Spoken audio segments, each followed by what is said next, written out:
ꯃꯌꯥꯝꯕꯨ ꯊꯣꯏꯕꯤ ꯀꯩꯁꯥꯝꯅ ꯇꯥꯔꯥꯝꯅ ꯑꯣꯛꯆꯕꯒ ꯂꯣꯏꯅꯅ ꯈꯨꯔꯨꯝꯖꯔꯤ꯫ ꯉꯁꯤꯁꯨ ꯃꯍꯧꯁꯥꯒꯨꯝ ꯃꯌꯥꯝꯒꯤꯗꯃꯛꯇ ꯌꯥꯝꯅ ꯅꯨꯡꯉꯥꯏꯔꯕ ꯐꯨꯡꯒꯥ ꯋꯥꯔꯤ ꯑꯃ ꯄꯨꯗꯨꯅ ꯂꯥꯛꯆꯔꯤ꯫ ꯋꯥꯔꯤ ꯑꯁꯤꯕꯨ ꯏꯕꯤꯔꯛꯄꯅ ꯌꯨꯅꯤꯁꯟ ꯂꯥꯏꯈꯨꯔꯥꯝ꯫ ꯍꯧꯖꯤꯛ ꯃꯌꯥꯝ ꯄꯨꯟꯅ ꯋꯥꯔꯤ ꯑꯁꯤ ꯇꯥꯃꯤꯟꯅꯔꯁꯤ꯫ ꯄꯤꯛꯇꯛ ꯇꯧꯕ ꯈꯨꯜ ꯑꯃꯗꯅꯤ ꯆꯥꯎꯔꯦꯜ ꯀꯧꯕ ꯅꯨꯄꯥ ꯑꯃꯒꯤ ꯃꯆꯥ ꯑꯅꯤ ꯂꯩꯔꯝꯃꯤ꯫ ꯑꯍꯜꯅ ꯅꯨꯄꯥꯅꯤ, ꯃꯃꯤꯡꯅ ꯄꯤꯕꯥ ꯀꯧꯔꯝꯃꯤ, ꯑꯗꯨꯒ ꯑꯇꯣꯟꯕꯤꯅ ꯅꯨꯄꯤꯅꯤ, ꯃꯃꯤꯡꯅ ꯂꯥꯡꯂꯦꯟ ꯀꯧꯔꯝꯃꯤ꯫ ꯄꯤꯕꯥ ꯌꯥꯝꯅ ꯁꯥꯊꯤꯕ ꯅꯨꯄꯥ ꯑꯃ ꯑꯣꯏꯔꯝꯃꯤ꯫ ꯃꯈꯣꯏꯒꯤ ꯃꯃꯥ ꯄꯥꯛꯄꯤꯅ ꯏꯪꯈꯣꯜ ꯁꯨꯔꯝꯃꯤ, ꯆꯥꯎꯔꯦꯜꯅ ꯊꯕꯛ ꯁꯨꯕ ꯆꯠꯂꯝꯃꯤ꯫ ꯅꯣꯡꯃꯒꯤ ꯅꯨꯃꯤꯠꯅꯤ ꯆꯥꯎꯔꯦꯜꯅ ꯃꯆꯥꯅꯨꯄꯥ ꯄꯤꯕꯥꯗ ꯍꯥꯏ, "ꯏꯄꯥꯒꯤ ꯏꯕꯨꯡꯉꯣ, ꯍꯟꯗꯛꯀꯤ ꯃꯇꯥꯡ ꯑꯁꯤꯃꯗꯤ ꯏꯄꯥ ꯏꯆꯥ ꯄꯨꯟꯅ ꯆꯠꯊꯣꯛꯇ꯭ꯔꯕꯗꯤ ꯌꯥꯔꯣꯏꯗꯧꯔꯤꯅꯦ꯫ ꯍꯟꯗꯛꯀꯤ ꯂꯥꯡꯐꯩ ꯆꯠꯄꯁꯤꯗꯗꯤ ꯁꯦꯜꯁꯨ ꯃꯌꯥꯝ ꯑꯃ ꯐꯪꯂꯛꯄ ꯌꯥꯏ, ꯀꯨꯏꯒꯗꯕ ꯅꯨꯃꯤꯠꯄꯨꯗꯤ ꯅꯠꯇꯦ." ꯃꯄꯥꯒꯤ ꯋꯥꯐꯝꯁꯤꯗ ꯄꯤꯕꯥꯅ ꯈꯨꯝꯃꯤ, "ꯍꯣꯏ ꯕꯥꯕꯥ, ꯑꯩꯁꯨ ꯌꯥꯖꯩ, ꯍꯦꯛꯇ ꯆꯠꯁꯤ." ꯑꯗꯨꯅꯤꯗꯅ ꯏꯆꯥꯗꯤ ꯃꯄꯥ ꯑꯩꯅ ꯍꯥꯏꯕ ꯋꯥꯗ ꯌꯥꯝꯅ ꯏꯟꯒꯟꯕꯅꯤ꯫ "ꯁꯦ ꯌꯦꯡꯉꯣꯏ, ꯊꯕꯛ ꯁꯨꯕꯗꯤ ꯇꯝꯁꯤꯜꯍꯧꯒꯗꯕꯅꯤ꯫ ꯍꯌꯦꯡ ꯏꯄꯥꯅ ꯁꯣꯟꯅ ꯂꯩꯈ꯭ꯔꯕ ꯃꯇꯝꯗ ꯅꯈꯣꯏꯅ ꯑꯃꯨꯛ ꯃꯍꯨꯠ ꯁꯤꯜꯍꯧꯒꯗꯧꯔꯤꯕꯅꯤ꯫ ꯕꯥꯕꯥ, ꯅꯆꯥ ꯂꯣꯏꯅ ꯈꯪꯖꯩꯗ꯫ ꯅꯃꯥꯕꯨ ꯀꯗꯣꯝꯗ ꯂꯩꯈꯤꯕꯒꯦ?" "ꯏꯃꯥꯗꯤ ꯏꯪꯈꯣꯜꯗ ꯂꯩꯔꯝꯒꯅꯤ ꯕꯥꯕꯥ, ꯑꯩ ꯏꯃꯥꯕꯨ ꯀꯧꯒꯦ." ꯄꯤꯕꯥꯅ ꯌꯦꯅꯈꯥꯔꯣꯝꯗ ꯊꯣꯛꯇꯨꯅ ꯃꯃꯥꯕꯨ ꯀꯧꯏ꯫ "ꯏꯃꯥ, ꯍꯣꯏ ꯏꯃꯥ, ꯄꯥꯕꯅ ꯀꯧꯔꯤꯌꯦ, ꯑꯃꯨꯛꯇ ꯂꯥꯛꯑꯣ." ꯏꯪꯈꯣꯜꯗ ꯏꯟꯁꯥꯡ ꯍꯦꯛꯂꯤꯕꯤ ꯄꯥꯛꯄꯤꯅ ꯍꯥꯏꯖꯩ, "ꯀꯧꯈ꯭ꯔꯄꯣꯠꯅꯤ, ꯑꯩꯈꯣꯏ ꯃꯄꯥ ꯃꯆꯥꯁꯦ ꯏꯟꯁꯥꯡ ꯍꯦꯛꯇ ꯍꯦꯛꯄꯁꯦ ꯍꯦꯛꯐꯝ ꯍꯦꯛ ꯈꯪꯗꯦꯗꯀꯣ꯫ ꯍꯣ, ꯂꯥꯛꯑꯦ." ꯃꯈꯨꯠꯇ ꯄꯥꯏꯔꯤꯕ ꯄꯣꯂꯥꯡ ꯑꯗꯨꯃꯛ ꯄꯥꯏꯗꯨꯅ ꯃꯪꯒꯣꯜꯂꯣꯝꯗ ꯃꯍꯥꯛ ꯂꯥꯛꯏ, ꯍꯥꯏꯔꯛꯏ, "ꯀꯩꯗꯧꯔꯦ ꯍꯥꯏꯕꯅꯣ ꯑꯩꯕꯨ ꯀꯧꯕꯕꯣ? ꯀꯔꯤ ꯍꯥꯏꯕꯒꯦ?" "ꯂꯥꯎꯅꯤ ꯃꯃꯥ, ꯅꯪꯕꯣ ꯁꯤꯗ ꯂꯥꯎꯅꯦ, ꯋꯥ ꯍꯥꯏꯒꯦ ꯂꯥꯎ." "ꯅꯨꯃꯤꯗꯥꯡꯒꯤ ꯏꯟꯁꯥꯡ ꯈꯔ ꯍꯦꯛꯂꯨꯕꯅꯤ, ꯅꯄꯥ ꯅꯆꯥꯅ ꯑꯩ ꯀꯧꯈꯤꯕꯁꯤꯅꯕꯀꯣ, ꯑꯩ ꯁꯤꯗ ꯂꯩꯖꯔꯦ, ꯑꯣ ꯍꯥꯏꯔꯣ." "ꯁꯨꯝꯗꯧꯕꯅꯤꯅꯦ ꯃꯃꯥ, ꯑꯩꯅ ꯍꯌꯦꯡ ꯂꯥꯡꯐꯩꯗ ꯆꯠꯀꯗꯧꯔꯤꯕꯁꯤꯗ ꯏꯆꯥꯅꯨꯄꯥ ꯄꯤꯕꯥꯁꯤꯕꯨꯁꯨ ꯄꯨꯗꯨꯅ ꯑꯩꯈꯣꯏ ꯑꯅꯤ ꯄꯨꯟꯅ ꯆꯠꯈꯤꯗꯕ ꯌꯥꯗ꯭ꯔꯦ." ꯃꯁꯤꯗ ꯄꯥꯛꯄꯤꯅ, "ꯀꯩꯅꯣ ꯍꯥꯏꯕꯤꯔꯤꯕꯁꯤꯕꯣ? ꯏꯆꯥꯒ ꯆꯠꯇꯕ ꯁꯨꯡꯌꯥꯃꯛ ꯌꯥꯗ꯭ꯔꯕ꯭ꯔꯥ ꯍꯥꯏꯔꯤꯁꯤꯕꯣ?" "ꯌꯥꯗ ꯇꯧꯔꯤꯕꯅꯤꯅꯦ, ꯑꯩꯅꯁꯨ ꯃꯥꯕꯨ ꯄꯨꯅꯤꯡꯕ, ꯊꯕꯛ ꯁꯨꯕ ꯈꯣꯠꯄꯗꯣ ꯍꯩꯅꯕ ꯇꯥꯛꯀꯦ ꯇꯧꯕꯅꯤ." "ꯑꯁ, ꯑꯩ ꯈꯪꯖꯗ꯭ꯔꯦꯗ." ꯄꯤꯕꯥꯅ ꯑꯃꯨꯛ ꯃꯃꯥꯗ ꯍꯥꯏ, "ꯏꯃꯥ, ꯅꯆꯥ ꯑꯩꯁꯦ ꯍꯧꯖꯤꯛꯇꯤ ꯆꯥꯎꯔꯕꯅꯤꯅꯦ, ꯇꯧꯕ ꯌꯥꯕ ꯊꯕꯛ ꯀꯔꯤꯅꯣ ꯑꯩꯁꯨ ꯌꯦꯡꯂꯒꯦ, ꯄꯥꯕꯒ ꯄꯨꯟꯅ ꯆꯠꯄꯅꯤ ꯀꯩꯗꯧꯔꯒꯦ?" "ꯍꯣꯏ, ꯅꯄꯥ ꯅꯆꯥꯅꯤꯅ ꯐꯅꯤ ꯍꯥꯏꯕꯗꯣ ꯑꯗꯨ ꯑꯗꯨꯝ ꯇꯧ, ꯑꯩꯒꯤꯗꯤ ꯌꯥꯗꯦ ꯌꯥꯔꯦ." ꯍꯩ, ꯂꯥꯡꯐꯩꯗ ꯆꯠꯄ ꯍꯥꯏꯅ ꯍꯥꯏꯅꯔꯤꯕꯁꯤ ꯍꯌꯦꯡꯅꯤ, ꯅꯈꯣꯏꯁꯨ ꯊꯧꯔꯥꯡ ꯇꯧꯀꯣ." "ꯍꯣꯏ ꯃꯄꯥ, ꯑꯩꯅꯦ ꯏꯟꯁꯥꯡ ꯍꯦꯛꯄꯁꯦ ꯑꯃꯨꯛꯇ ꯂꯣꯏꯁꯤꯟꯒꯦ." ꯇꯥꯟꯖꯥꯁꯤꯗ ꯏꯃꯨꯡꯗꯒꯤ ꯂꯥꯡꯂꯦꯟ ꯃꯈꯨꯠꯇ ꯄꯨꯜ ꯑꯗꯨꯃ ꯄꯥꯏꯗꯨꯅ ꯃꯄꯥꯅ ꯊꯣꯛꯂꯛꯏ꯫ ꯆꯤꯡꯌꯥ ꯃꯇꯣꯜꯗꯒꯤ ꯀꯣꯔꯧꯍꯟꯕꯅ ꯉꯪꯔꯥꯗꯅ ꯊꯣꯛꯂꯛꯄꯒ ꯆꯞ ꯃꯥꯟꯅꯩ꯫ ꯂꯥꯡꯂꯦꯟ ꯃꯁꯛ ꯃꯇꯧ ꯌꯥꯝꯅ ꯐꯖꯩ꯫ ꯆꯥꯎꯔꯦꯟꯅ ꯃꯆꯥꯅꯨꯄꯤ ꯌꯦꯡꯗꯨꯅ, "ꯏꯄꯥꯒꯤ ꯕꯦꯝꯃ, ꯅꯪꯕꯨ ꯏꯁꯤꯡ ꯁꯣꯛꯄ ꯆꯠꯀꯦ ꯍꯥꯏꯔꯤꯕ꯭ꯔꯣ?" "ꯕꯥꯕꯥ, ꯅꯆꯥ ꯏꯁꯤꯡ ꯁꯣꯛꯆꯔꯨꯒꯦ." "ꯁꯣꯛꯂꯨꯔꯣ." ꯄꯤꯕꯥꯅ, "ꯍꯌꯦꯡꯉꯥꯛ ꯅꯪ ꯍꯟꯗꯛ ꯏꯔꯥꯡ ꯑꯃ ꯏꯇꯧ ꯇꯧꯏꯀꯣ?" "ꯅꯆꯧ, ꯑꯩ ꯀꯩꯁꯨ ꯏꯔꯥꯡ ꯇꯧꯖꯗꯦ." "ꯃꯃꯥꯡ ꯂꯩꯀꯥꯏꯒꯤ ꯊꯝꯕꯧꯅ ꯅꯣꯏꯒꯤ ꯃꯅꯥꯛꯇ ꯁꯨꯔꯨ ꯅꯩꯗꯨ ꯂꯩꯔꯤꯕꯗꯣ ꯑꯩ ꯈꯪꯂꯝꯂꯣꯏ ꯍꯥꯏꯅ ꯈꯟꯕ꯭ꯔꯣ?" "ꯃꯗꯨꯕꯨ ꯑꯩꯅꯔꯣ? ꯑꯩꯅ ꯂꯩꯌꯨ ꯍꯥꯏꯅ ꯂꯩꯍꯟꯕꯒꯤ ꯃꯑꯣꯡꯗ." "ꯑꯩꯗ ꯍꯥꯏꯁꯤꯅꯤꯀꯣ, ꯅꯪ ꯑꯉꯥꯡ ꯌꯥꯝ ꯑꯣꯏꯔꯤꯀꯣ." ꯃꯁꯤꯗ ꯂꯥꯡꯂꯦꯟꯅ ꯃꯆꯤꯟꯅ ꯁꯣꯜꯂꯤ, "ꯃꯤ ꯂꯩꯁꯥꯕꯤ ꯐꯥꯔꯕꯁꯤꯕꯨ ꯑꯉꯥꯡ ꯑꯣꯏꯔꯤ ꯀꯥꯏꯅ." ꯄꯥꯛꯄꯤꯅ, "ꯅꯪꯒꯤ ꯏꯁꯤꯡ ꯁꯣꯛꯀꯗꯕꯗꯣ ꯁꯣꯛꯆꯔꯨꯔꯣꯆꯣ, ꯊꯨꯅ ꯍꯜꯂꯧꯀꯣ." "ꯍꯣꯏ ꯏꯃꯥ, ꯑꯩ ꯆꯠꯂꯦ."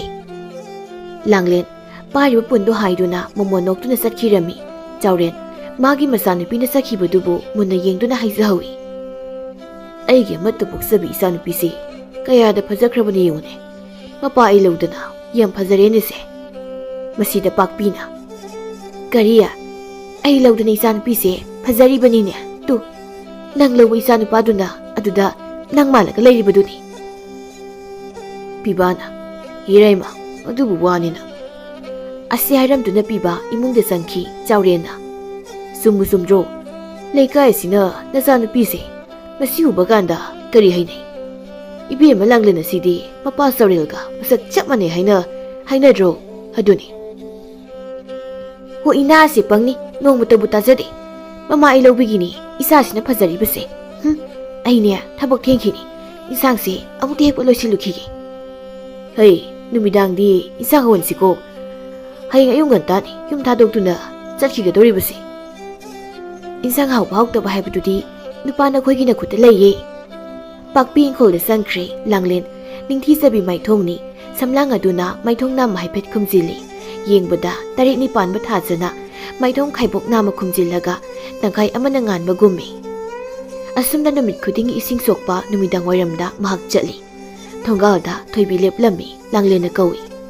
Ita thoibi lao chalasi. Nasidi ita se wakhal yamna nungaiba malida mumon ka nokladana. Khangde ita ining thana lakpagira kaksina chatpa uba pawba hek nokningi. Makhoi ani lambi du chatli thoibi na makha tai. Kaino aisibo aron manu pamaga leirabrane. Kadai dagi wanu da leite. Aduga karamne yining tha laiba. Hoita aina sum haibanida. Nangido sum haiba mande. Aina sum khanbada ta thambogdo mamaliko. Chatho de bema magi thambo haiba mabukna tahi kangba kusumu bana paduda aina ngawgadaba nate. Numit kudingi aikhoini singsokpa chatpada mana ngaido lerimlibududi nang hek ubaga langlen asidani. Nang magi warido yam panjasanuko ai saujarsani. Ho aseng baibani kaino yadrabo. Aini ko ai yumdagi wakhal nungaina thokjarakpani adubu nangne hek isi aina phagi tawbaneba. Nangi phagi do matang jaribo. Thoibi na hangi nangna wakhal nungairibabu kaiginone. Aduburo ekhoi da saudo hayengdagi thabuk suba langphaidane babaga punna chatlani hai.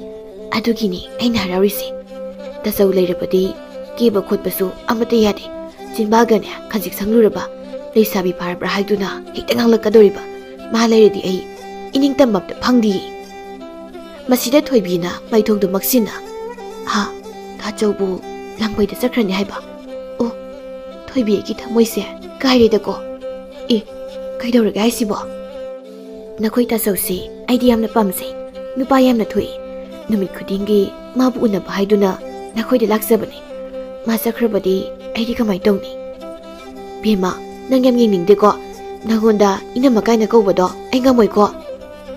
Moi ani tumin amuk chatnai thoibina bibabu lona ngaujai lona nungsijai adubu bibana mabu masanupi na haina duma khanduna talai. Makhoi ani asum chatpana turel du yauri. Makhoi ani khara kumthai nupa ama matanda phamlaga leiri. Thoibina nupadu uraduna langlenda tapna hai. Langlen nangi ta thambuse asida phamduna leire. Yamna thabak leitaba mini kumase numit khudingi ni haibanida tandum tande. Honang manuksibagini kaino phamjasanu. Yare bema nangoina phaminawro. Hoi khoidi leijarabado. Makhoi ani ising sokpa kumthai thambo mamit aduna phalap langlen yengi babukningda khali. Lakti laklese aibu hekta kaurusirane. Makhoi ani ising soktuna kakhalakli bundu makhada ngahak thamduna sor hondoi. Thoibina phamliba thambauda haifet yengduna hai. Ta thambau kana ngairamino. Thambau ngahakti kumpham khangdi thoibina makha tai. Numit khudingi sida sumak phamlibasibu inama ngairiro. Inama dubu kananone masakbu onthokna khangningkreda. Thambau na khummi kana sungaiba natida ai sum phambani. Walo na gumsi ta thambau lotba nati langle sorry thoibi ai gi dawani. Kari ko soino ne hausi dubo nati ta thambau nangi sibu ita langlen burane. Thambau makhutuna makhokda holi. Aido ekta suidokhiba. Pakhang ama oibagi nupi lumba laklibana hairadi kaino saba yaba matang oirabasu leiraga thamlamudana adusu nati nasa ngakta sumching phamlaga leirambadunadi karama nupina nangoda yadorige ayosu yaroi ta thambau. Wafam sida thambau na aidi khangudre thoibi hayengdagidi kaino toina saningba ma leiduna hekta thamlamagi. Hoi khoina saningba haibana tiye nangna pijaningba haibani leithoke kaino aisu pakhangni adune bata thambau phari aikhoi sumu chakragi. Thoibi amtadi ngai khodana wari sabau dangari chalage haina hekta haibadi aigi thamoina hek nungai jadeda. Gari watli gai sibo. Thambau na Mamit na Langlin na yengi miyeng adubu Thoibi na tanaduna amuk yengi aduga hai. Ita Langlin buro hai se. Thoibi na makuning aduna Langlin na thak illi aduga hai. Hoi ta nang wagang wa hairi. Langlin na thamok da pairap yengduna. Kaino ta thambau nangise ayu si jiro. Kaino ni nangdi sawu sawra kaino. Sawu bai bidi kaino. Nang ni sida numi kudingi sum phamli si kaino. Hayeng khaidi phamlamgano. Mi sum phamjaraga. Tawshinanu nana khali wakhalda ai loina khangbajani. Adudi aina nang nusirise sisu nang khangle natro. Masi yamna henji leine masi amai se thajinge. Asi haiduna makubak aduna thamoki makhase duda set thajili. Khangbra nang kari thoi haiduna hairibano. Thambo makhut namana makhase duda nali. Nangna khangi haibduda aidi sum haibani. Tanja sida tunglomdagi ikhang khangaudana piba changlei. Phamdo lairiba thamoki maring sum aduda makhutuna tak tak thai. Langlen magi ta sauna lakpududa pakhatli thoibidi pibagi sakta madubu ubada mathamoi tiam harauzei. Thambo mamai phatlei thoi. Magi matungda langlengi mayambana leplaga lerim liptu uri mahak mihul chongba hawi pibana hai. Mafam sida phamgon haina aina nonda kayarak hana hai. Nangisi miusi chibu natro. Aigi sanapida karan taba nang. Asi haiduna saraba kutum aduna thambogi makhasai aduda thinjili. Adumna tawbaduda thambo tharo onthakre. Turelde tasinkre matawdu thoibi tasena nokningba phawri adubu nokningba khangjili. Pibana matungda mafam sidek phamdu leramlaba sigadab yewna. Piba hana yenglamda nakal amaromda thuna chatkre thoibina pibabu yengduna haijahawi. Ida nakhoi ta sause nupa yamna thoi haiba masi doirese aina prok saklibase. Ida nang yam yengningjre ko hingchabi aidi ponggaw ngawre haiba yare lo yumda karasi. Thoibina turel makha ta haipet yengthai thambona masa pumba isina pumlu lupta leiribadu ureduna hairami. Ta thambo chalehe hayeng kawni. Makhoi ani ising pundu puduna mayumda kakhirami. Thambo masa pumba ising sotlabasu Langlenbu mipam hongdana yengdu lehawi. Numidangi saktu makhoi puna sari pakpina awat apa yengli. Makhoi mapa kari watliya isang hapa khoro. Yarani nang susarduna. Nakhoi saba loiraga isagi imagi bungo chaktu yamna chasilo. Hayeng lambi lamsang chatbada pangal oinaba. Ima ngasigi sang simudi pachana hawkre. Hoi saw Chak okjabasu leiko. Saurena masanupida yengduna hai. Ipagi Langlen. Handak ipa khoin langphaidagi halakpadadi isagi kari leiro haibunone. Baba aigidine phi phajaba moina leiro. Bibana amu ima masiga ngangse hayengdagi ising sokpa chalhalano. Kaidawrabagi haribasibo. Magise ising sokpa chalira nupa unaba chalira khangde. Kainoda nangna haribadubo adumna hai bhaunade. Mamang lekagi hanuba thamautuga waridum saine. Pakpina masanupida onsinduna. Bima nangi tasawna haribasibo sumbro. Aina rodubo mi phamdu leramdubu ainaga kawbai mawongda. Hoduna yengdagi chalano. Ngasigidi amuktangni phuramido mathangdadi yengo. Pakpina migi masadaga phurabri bungo nangbo. Ima phutabani. Turel khongbalduda natrabadi magi phapamse irei leitabado mangaikre. Phamganu haina aina harabani. Yadrabanina hekta phujinbani. Hei migi masa phuba yade. Khachik hek sokpada nachanupi sidane bananam chaduine khanglabra. Mi phuba yade ko. Khangdi ma isalse hayengdagi ising sokpa chalhalanu haisini. Langlen sak sarambadu toktuna phu hawgatuna thokirami maduda pakpina. Hei nang mawgalabro chaksiloi sakho laune. Aina si thokani se khanglabani. Asoba pharini ni se pharaniba nachanupi se mabuk thandana hawgatkre. Okpugi koi poirini ima se aigi sakra hapo. Asam tawna numidang asigi saksari mathangi ayukni chanaba thorang pumba tawba loire phiyom oina nambo masu puthoktan thamle pakpina. Makhoi mapa phajaba chatpiyu ko nachanupa si seno. Hoi ma aidi kaisu tawrui. Imadum nachanupi se phajan senaramo.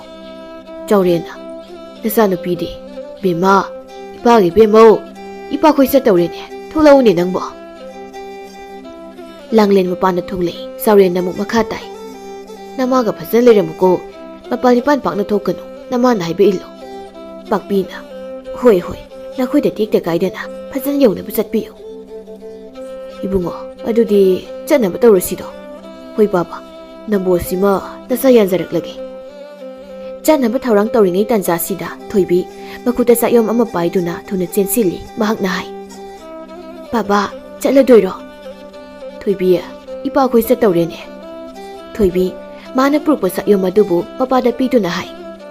Baba, chayom ni, nasana ngarang numidang, phazan yom sinun thamjabane. Horen baba khoina lambi chatpada waraklaba kana sabiyo. Kadai puro. Isa sidi onthokna nungsikreda. Ipagi bungo. Nangi kisidu amukta tho. Chakyom siapchinsi.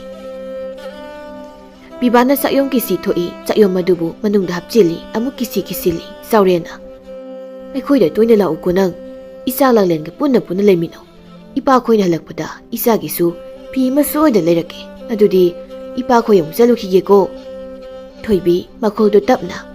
Tacho chaluko nang nalakpa ai khaurang nangai tu leiramge. Sauren biba mapa masa ni lang phaisat khre. Kharai thungal wangma lan thokre makoi ahum tumina yengduna leptun lehawi. Nungthilni thambo singju mayam ama paiduna turel khongban tamna lai. Nupi makhoidi singju zabe yam pamani. Aina laribasi yarnida. Makhoi ta so phangle langphoidi sakre nungai. Imai bema ngorangi maki kinto a turel tamna tharo hekta onthai wani. Aying suni tumbagam te yade chikpana hauji nari bani adubu maka unadaba yade haituna ai thoina laklibani. Makhoi lakpaga aina sinju leire cha sarani. Thoibini sungarang leiru haina haramlibuduni. Ngasidi wakhalse khara nungai dorida. Thambau asum lakpana mahangna numit khudingi phamma maphamdu yauri. Makhoi dubu lakjubu zala sida phamlaga ngai bhaibuduni. Thambau makhada phamthai mamituna matung onduna makhoi lakpra haina phalap yengli. Somdana langlen mayambana leitrabada maningtamna kezare machima adu sungang halle bisumadu sumu halle. Mangolgi khongtinda thetpa sakyeng mingsel aduda maki maithong adu septha yengjari. Phajare sumana khra kesilebadi hen phajare se. Tasa hoi leitringai sida kharyamna kehau baibuduni. Aibu imungdagi mahaki mama pakpi thoglei pakpi magi masana pina tawri mataw adubo uraduna hangi. Hai karino nangna tawrido mingsel mamang aduda nang leiribado kayam kuire ha yamna irang tawganu ko yengningde. Mamagi waya sida langlen mamai phatlai thokduna kaino ima khoidongna hanurakanda pohaurakanda kiru langwaya ponde leisaringai sida khara ke tabani kaino. Hey nang mulai sabi pharabro ha hey irang yam tongna haisini. Khajike basibu irang tawba singroima. Ising sokpa siphau budang chatpa sida kanana dumna masum tana ke bahnage. Ekhoi mase wangang bayam henjili masum tana ke kaina ibu. Ising sokpa satawrira ha kumayeng mu satawriro ima wakhal tade ko. Hoi ma ima ki thabak to atudum tawjauro kai kana dabada chaka chungang laga le haiwani. Hey nangi ta sawni yada thabakti nang tawganu ko. Hayeng phubibada imadi kha khamloidabani. Asum nairamduna maninglumna mahak sangkhre langlena. Yare siuribadi phajaridana. Makhada leiba punadu paiduna mahak ising sopa thokre. Thoibina thongalda leptuna langlenbu lakpa ngairi. Maduki nupitubu hausik phabu laktinese. Kayamake semdu leikrabanu khangdemi. Aibu makhoiromdo oina chalusirane. Hanna yenglubada lambida mata langlena laklibadu he ure. Laklinese. Makhongkase tapna thangadana. Hoi ta nakhongdo khara kana thangau kaidauge. Luhong khongthang tawdu leireni. Nang ngaibada ai warabani ko. Hola yauri kaino. Sasa lakpa yadabro. Khara kerini kaino. Kedrasu ta thambongna adum pamnaga leiri yari. Mahatana ni yengdoisi. Ita nang adumaina aingonda nangnagano. Aigisu thamoina khoida jambi sak ama lei haibase nangsu khangliduni. Ho maduna oiba yaroidaba ꯇꯥ ꯊꯝꯕꯧꯁꯤꯅ ꯑꯣꯏꯅ ꯌꯥꯗꯧꯕ ꯊꯣꯏꯕꯤ ꯅꯪ ꯑꯗꯨꯃꯥꯏꯅ ꯑꯩꯉꯣꯟꯗ ꯍꯥꯏꯒꯅꯨꯀꯣ ꯈꯪꯒꯅꯤꯕ ꯍꯟꯗꯛ ꯉꯥꯏꯍꯥꯛ ꯅꯦꯛꯍꯜꯂꯛꯄꯒ ꯑꯩ ꯆꯦꯟꯈꯤꯒꯦꯕ ꯑꯦ ꯂꯣꯏꯔꯦ ꯍꯦ ꯇꯥꯆꯧꯅ ꯍꯥꯠꯀꯦ ꯍꯥꯏꯔꯅꯤꯅꯦ ꯅꯪꯕꯣ ꯍꯥꯠꯅꯤꯡꯉꯁꯨ ꯑꯩꯗꯤꯅꯦ ꯍꯦꯛꯇ ꯆꯦꯟꯈ꯭ꯔꯗꯕꯅꯤ ꯍꯦ ꯅꯊꯛꯇ ꯏꯆꯥꯎ ꯆꯥꯎꯅ ꯃꯍꯥꯛ ꯑꯃ ꯂꯩꯔꯤꯀꯣ ꯐꯅꯦꯛꯇ ꯆꯣꯡꯊꯣꯛꯀꯦ ꯀꯥꯏꯅꯗꯤ ꯅꯪ ꯈꯟꯒꯅꯨ ꯑꯩ ꯍꯥꯟꯅ ꯅꯈꯣꯏꯗ ꯂꯥꯛꯈꯤꯒꯦ ꯀꯩꯗꯧꯒꯦ ꯏꯁ ꯑꯩꯈꯣꯏ ꯇꯥꯆꯧꯅ ꯄꯥꯝꯁꯨ ꯄꯥꯝꯕꯤꯗꯕꯗꯣ ꯍꯣꯏ ꯕꯦꯝꯃ ꯅꯪꯅ ꯈꯪꯗ ꯇꯧꯔꯤꯅꯤ ꯅꯪꯒꯤ ꯇꯥꯆꯧꯒ ꯑꯩꯈꯣꯏꯅꯤꯗꯤ ꯄꯠ ꯇꯠꯄ ꯃꯈꯩ ꯅꯨꯡꯁꯤꯅꯔꯕꯗꯣ ꯅꯪ ꯌꯥꯝ ꯍꯦꯟꯖꯤꯜꯂꯤꯀꯣ ꯇꯥꯕ ꯌꯥꯝ ꯋꯥ ꯉꯥꯛꯇꯅꯤ ꯅꯪꯅ ꯉꯥꯡꯉꯤꯁꯤ ꯃꯈꯣꯏ ꯑꯅꯤ ꯇꯨꯔꯦꯜ ꯌꯧꯅꯕ ꯆꯠꯂꯤ ꯍꯧꯖꯤꯛꯇꯤ ꯇꯨꯔꯦꯜ ꯑꯗꯨ ꯌꯧꯔꯦ ꯇꯨꯔꯦꯜ ꯈꯣꯡꯕꯥꯟꯗ ꯊꯝꯕꯧꯅ ꯐꯝꯂꯒ ꯂꯩꯔꯤꯕꯗꯨ ꯃꯈꯣꯏ ꯑꯅꯤꯅ ꯎꯔꯦ ꯊꯣꯏꯕꯤꯅ ꯑꯁꯤꯗ ꯐꯝꯗꯨꯅ ꯂꯩꯔꯦꯅꯦ ꯃꯥꯒꯤꯁꯦ ꯇꯁꯦꯡꯅ ꯅꯪꯕꯨ ꯅꯨꯡꯗꯤ ꯅꯨꯡꯁꯤꯕ ꯖꯥꯠꯅꯤꯀꯣ ꯇꯥꯅꯤꯡꯗꯦꯀꯣ ꯌꯥꯝꯅ ꯃꯈꯣꯏ ꯑꯅꯤ ꯀꯨꯝꯊꯩ ꯊꯝꯕꯧ ꯃꯈꯣꯏ ꯑꯅꯤ ꯂꯥꯛꯄ ꯎꯕꯗꯨꯗ ꯃꯁꯥꯗꯨ ꯈꯔ ꯐꯜꯂꯞꯅ ꯂꯩ ꯊꯣꯏꯕꯤꯅ ꯊꯝꯕꯧꯗ ꯌꯦꯡꯗꯨꯅ ꯍꯥꯏ ꯇꯥ ꯊꯝꯕꯧ ꯉꯔꯥꯡꯒꯤ ꯆꯩꯅꯥꯗꯨꯕꯨ ꯀꯝꯗꯧꯒꯦ ꯃꯅꯤꯜ ꯂꯩꯔꯤꯕ꯭ꯔꯣ ꯊꯣꯏꯕꯤ ꯏꯕꯦꯝꯃ ꯑꯍꯤꯡ ꯇꯨꯝꯕ ꯌꯥꯈꯤꯗꯦ ꯅꯨꯡꯁꯤ ꯃꯁꯨꯝ ꯂꯥꯡꯒꯤꯅꯤ ꯍꯥꯏꯅ ꯈꯟꯗꯣꯛꯂꯦꯗ ꯀꯤꯔꯨꯕ ꯌꯥꯄꯣꯟꯇꯦ ꯀꯅꯥꯝꯇ ꯑꯗꯨꯅꯕꯨ ꯉꯁꯤ ꯑꯃꯨꯛ ꯂꯥꯛꯂꯤꯕꯁꯤꯅꯤ ꯐꯤꯔꯦꯞ ꯌꯥꯝꯅ ꯆꯦꯛꯈ꯭ꯔꯕ ꯑꯣꯏꯔꯦꯀꯣ ꯇꯥ ꯊꯝꯕꯧ ꯉꯥꯏꯕꯕꯨ ꯀꯜꯂꯗꯤ ꯀꯩꯅꯣ ꯐꯪꯉꯦ ꯍꯥꯏꯗꯨꯅꯤ ꯈꯥꯡꯕ ꯀꯟꯕꯤꯌꯣ ꯐꯥꯃꯦꯟ ꯐꯝꯕ ꯐꯪꯅꯕ ꯑꯗꯨꯅꯕꯨ ꯉꯔꯥꯡꯒꯤ ꯀꯤꯟ ꯃꯍꯥꯎꯗꯣ ꯄꯨꯡꯀꯥꯎ ꯀꯥꯎꯊꯣꯛꯇꯨꯅ ꯉꯁꯤꯃꯨꯛ ꯂꯥꯛꯇꯨꯅ ꯐꯝꯂꯤꯕꯁꯤꯅꯤ ꯐꯝꯕꯤꯌꯣ ꯂꯩꯕꯥꯛꯇꯣ ꯀꯨꯠꯇ꯭ꯔꯤꯐꯥꯎ ꯐꯝꯕꯤꯌꯣ ꯊꯣꯏꯕꯤ ꯏꯊꯟꯇ ꯐꯝꯕꯁꯤꯅꯗꯤ ꯂꯩꯕꯥꯛꯁꯦ ꯀꯨꯠꯂꯨ ꯍꯥꯏꯕ ꯌꯥꯗꯧ ꯃꯥꯟꯗꯦꯕꯣ ꯀꯅꯥꯅꯣꯝꯇꯒ ꯐꯝꯃꯤꯟꯅꯔꯕꯗꯤ ꯍꯦꯛ ꯌꯥꯗꯧꯕ ꯑꯗꯨ ꯑꯣꯏꯔꯒꯅ ꯅꯈꯣꯏ ꯃꯃꯥꯡ ꯂꯩꯀꯥꯏꯒꯤ ꯏꯆꯦ ꯅꯣꯏꯕꯤꯗꯣ ꯌꯥꯝ ꯅꯣꯏꯕꯤꯗꯣ ꯃꯍꯥꯛ ꯍꯦꯛ ꯐꯝꯃꯤꯟꯅꯧꯗꯅ ꯍꯦꯔ ꯊꯣꯏꯕꯤ ꯋꯥꯒꯤ ꯋꯥ ꯆꯨꯝꯅꯁꯨ ꯉꯥꯡꯅꯁꯤꯗ ꯃꯁꯤꯗ ꯊꯣꯏꯕꯤꯅ ꯅꯣꯛꯂꯒ ꯇꯥ ꯊꯝꯕꯧ ꯅꯆꯟꯅ ꯐꯥꯒꯤ ꯑꯗꯨꯛ ꯇꯧꯕꯅꯤꯗ ꯑꯗꯣ ꯉꯥꯏꯍꯥꯛꯇ ꯉꯥꯏꯈꯣ ꯁꯤꯡꯖꯨ ꯆꯥꯃꯤꯟꯅꯈꯤꯁꯤ ꯅꯪꯅ ꯉꯔꯥꯡ ꯀꯔꯤꯁꯨ ꯂꯩꯇꯦ ꯍꯥꯏꯕꯗꯨꯗ ꯑꯩꯅ ꯂꯩꯔꯛꯄꯅꯤ ꯆꯥꯃꯤꯟꯅꯁꯦ ꯍꯥꯏꯕꯕꯨ ꯀꯔꯤ ꯍꯥꯏꯕꯒꯦ ꯊꯣꯏꯕꯤ ꯁꯤꯡꯖꯨ ꯍꯥꯏꯕ ꯍꯩꯃ ꯑꯩꯗꯤ ꯆꯥꯅꯤꯡꯗꯨꯅ ꯂꯩꯔꯝꯂꯤꯕꯅꯤ ꯍꯣꯏ ꯌꯥꯏꯌꯦ ꯆꯥꯁꯤ ꯂꯥꯡꯂꯦꯟꯅ ꯇꯞꯅ ꯍꯥꯏ ꯀꯩꯒꯤ ꯁꯤꯡꯖꯨ ꯆꯥꯕꯅꯣ ꯆꯥꯕ ꯌꯥꯔꯣꯏꯀꯣ ꯍꯩ ꯉꯥꯛꯇꯪꯗꯤ ꯀꯩꯗꯧꯔꯒꯦ ꯊꯣꯏꯕꯤꯅ ꯂꯥꯡꯂꯦꯟꯕꯨ ꯆꯤꯡꯁꯤꯜꯂꯤ ꯊꯝꯕꯧꯒꯤ ꯃꯅꯥꯛ ꯑꯣꯏꯔꯞꯅ ꯃꯈꯣꯏꯅꯤ ꯐꯝꯊꯩ ꯊꯝꯕꯧꯅ ꯁꯤꯗ ꯂꯩꯔꯦ ꯅꯈꯣꯏꯅꯤ ꯇꯣꯠꯂꯣ ꯇꯥ ꯊꯝꯕꯧ ꯁꯤꯡꯖꯨꯁꯤꯕꯨ ꯑꯩꯅ ꯇꯣꯠꯂꯣ ꯍꯥꯏꯕ꯭ꯔꯣ ꯅꯠꯇ꯭ꯔꯒ ꯏꯇꯥ ꯂꯥꯡꯂꯦꯟꯕꯨ ꯑꯣꯏꯅ ꯇꯣꯠꯍꯟꯁꯤꯔꯣ ꯌꯥꯏꯗ ꯑꯩꯗꯤ ꯑꯗꯨ ꯑꯣꯏꯔꯕꯗꯤ ꯑꯩꯅ ꯍꯦꯛꯇ ꯇꯣꯠꯂꯒꯦꯀꯣ ꯀꯩꯅꯣ ꯑꯩꯈꯣꯏ ꯂꯥꯡꯂꯦꯟꯁꯤꯅ ꯋꯥꯒ ꯑꯝꯇ ꯉꯥꯡꯗ꯭ꯔꯤꯕꯁꯤꯅ ꯃꯁꯤꯗ ꯂꯥꯡꯂꯦꯟꯅ ꯀꯩꯕꯨ ꯍꯧꯖꯤꯛꯀꯤꯗꯨ ꯀꯔꯤ ꯍꯥꯏꯕꯅꯣ ꯇꯥ ꯊꯝꯕꯧ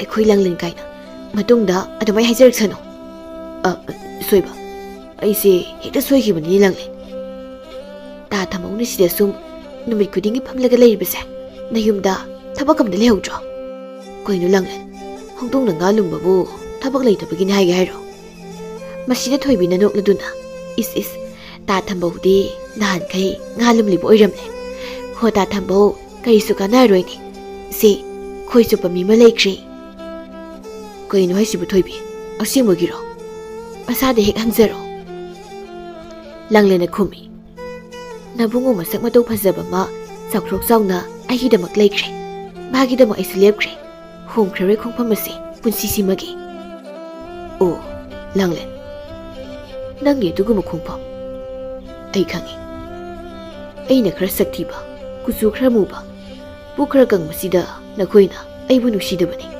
ꯑꯗꯨꯕꯨ ꯂꯥꯡꯂꯦꯟ ꯑꯅꯣꯏꯕ ꯑꯊꯤꯕ ꯑꯩꯒꯤꯁꯨ ꯊꯃꯣꯏ ꯄꯥꯜꯂꯤ ꯅꯨꯡꯁꯤꯕ ꯃꯁꯛ ꯈꯪꯉꯤ ꯑꯗꯨꯕꯨ ꯑꯩꯒꯤꯁꯨ ꯑꯩꯅ ꯂꯦꯞꯈꯤꯕ ꯈꯣꯡꯐꯝ ꯑꯁꯤꯃꯗꯤ ꯀꯩꯗꯧꯅꯨꯡꯗ ꯍꯣꯡꯈ꯭ꯔꯔꯣꯏ ꯑꯩꯗꯤ ꯅꯪꯕꯨ ꯑꯗꯨꯝ ꯅꯨꯡꯁꯤꯈꯤꯅꯤ ꯋꯥꯍꯩꯁꯦ ꯍꯥꯏꯔꯝꯗꯨꯅ ꯊꯝꯕꯧ ꯍꯧꯒꯠꯇꯨꯅ ꯆꯠꯈꯤꯔꯝꯃꯤ ꯃꯁꯤꯗ ꯊꯣꯏꯕꯤꯅ ꯇꯥ ꯊꯝꯕꯧ ꯅꯪ ꯆꯠꯂꯕꯣ ꯁꯤꯡꯖꯨ ꯆꯥꯈꯤꯁꯦ ꯍꯥꯏꯔꯒ ꯊꯝꯕꯧ ꯀꯔꯤꯁꯨ ꯈꯨꯝꯗ ꯑꯗꯨꯃꯛ ꯆꯠꯈꯤꯔꯝꯃꯤ ꯂꯥꯡꯂꯦꯟꯅ ꯃꯊ꯭ꯋꯥꯏꯒꯁꯨ ꯅꯨꯡꯉꯥꯏꯇ꯭ꯔꯤꯕ ꯃꯥꯜꯂꯦꯅꯦ ꯃꯇꯧꯁꯤ ꯌꯦꯡꯉꯨꯅꯤ ꯅꯣꯛꯇꯨꯝ ꯅꯣꯛꯆꯅꯤꯡꯗ꯭ꯔꯥ ꯃꯥꯒꯤꯁꯦ ꯑꯁꯦꯡꯕꯒꯤ ꯃꯥꯜꯂꯦ ꯃꯥꯒꯤ ꯃꯇꯧꯁꯤꯕꯨ ꯌꯦꯡꯕ ꯉꯝꯃꯤꯕꯣ ꯀꯩꯅꯣꯗ ꯅꯪꯅ ꯍꯥꯏꯔꯤꯕ ꯋꯥꯗꯨꯕꯣ ꯀꯥꯟꯅꯗꯦꯁꯦ ꯁꯤꯡꯖꯨꯁꯤ ꯑꯗꯨꯝ ꯆꯥꯊꯣꯛꯁꯤ ꯃꯥꯁꯨ ꯆꯥꯅꯤ ꯍꯥꯏꯗꯨꯅ ꯍꯔꯥꯎ ꯂꯩꯖꯔꯛꯂꯒ ꯆꯥꯗꯅ ꯍꯦꯛ ꯆꯠꯈꯤꯗ ꯍꯣ ꯑꯗꯨ ꯑꯣꯏꯔꯒꯅ ꯅꯪ ꯍꯦꯛ ꯃꯥꯒꯤ ꯃꯇꯨꯡꯗ ꯏꯟꯅꯔꯨꯔꯣ ꯅꯪ ꯁꯤꯗꯤꯕꯀꯣ ꯑꯁꯨꯝ ꯇꯧꯅ ꯅꯨꯃꯤꯠ ꯈꯔꯅꯤ ꯍꯧꯆꯤꯡꯈ꯭ꯔꯦ ꯅꯣꯡꯃꯒꯤ ꯅꯨꯃꯤꯠꯅꯤ ꯑꯌꯨꯛꯇꯒꯤ Thoibi na hauduna Langlen makhoi ani lam khara lapna thabak ama chatlammi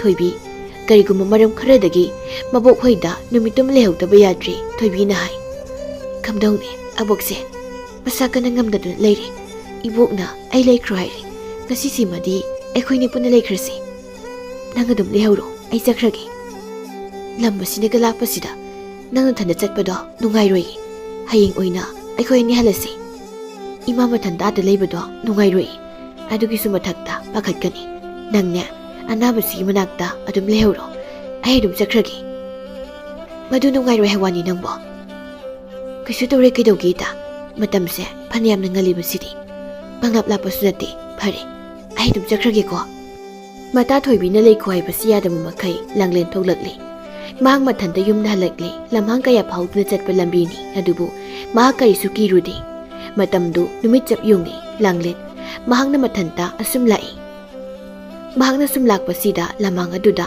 ikhang khangaudana angang amana kaplakpagi khunjel ama mahangna tarak lami khunjel adubu tabada mahak chatlambadu chap lepi mamaidu anthoktuna kadamdagina khunjel asibo kadamdagina masibo angang ni kaplibasi Tariba khonjela dugi makeido mahakna thirami hanna yenglubada lambi ki sidai da huba upal amagi makhongda angang ama ningthana yomduna kaplaga leribdu ure Langlen mafam da tamna sangsili angang adubu amuk yengi mamai laithokduna mafam aduaida kana kana leibage haina amuk yengi adubu kanamta mafam aduaida leibadi mahakna uramni mafam swaitadi kana su leiteni aduga angang sina karamna kanagi masa masubu oiribusano aibu angang dogi nusiba mataw aduna mahagi thamoi adubu khudum chansinbagum tawrari angang to duma kapli Langlena magi wakhalda kari khalurabano khangdi angang du pamkhatli aduga kappa themi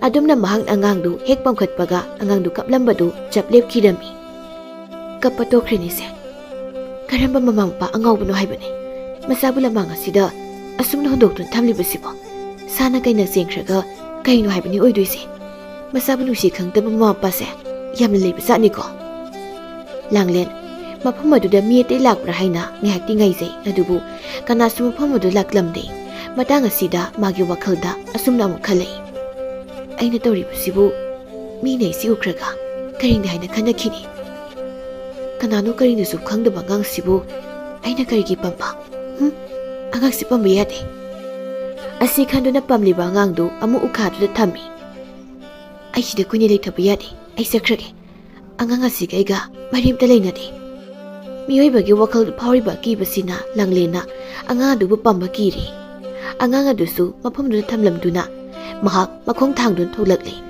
matang adu da angangdu amu makhol thokna kablakle Langlen makhong thangba ngamtre aibu aina tawdu sibu mamaidu tapna leithokduna yengi angang aduna makhong makhut kaudun leiribadu mahak ui adubu thamoi kanmi nupi amago mahak mamai leithoi makhongdu thangba ma hawi angang hanga haina lepa leitana kapli angang dugi hanga khonjel aduna Langlen makhong thangba muk tokri mathamoida minungsina pik thalakle mamai leisilaktuna mahak chetsili angang adubu amuk pamkhatli mahak nek pamkhatpaga angang du kappa tokri angang dubu yengduna mahak na haijai karino nang nengonda chalibu pakhong usibo aina sakhe tawbaga nangna kaptuna aibu khamlibu karigino nang asibu kanano nang gaiga kari mari thoknabage hannamu yengjai kanasu leibu ude mikupsi thengnaba nangbu karigino aigi thamoi sina asu yamna nungsiribasibo